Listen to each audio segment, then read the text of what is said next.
This morning, police body camera video capturing the harrowing rescue of a toddler trapped inside a pipe north of Wichita, Kansas. He's probably 8 feet down.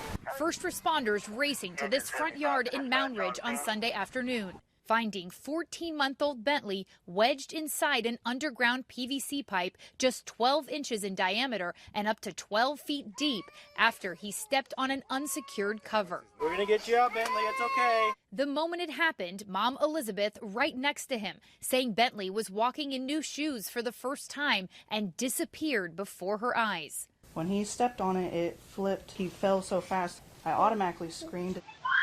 The scream caught on home security camera. His father, Blake, seen running. Bentley's mother trying to keep him calm.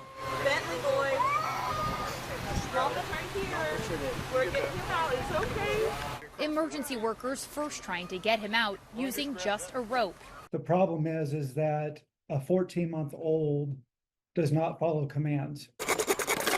Then working quickly together to create a catch pole, sliding the rope through a smaller PVC pipe and creating a loop, guiding it down and around Bentley's little body. We kind of tightened the rope up, and then it was just a slow lift. Less than 5 minutes later, the toddler emerging, understandably shaken, but uninjured.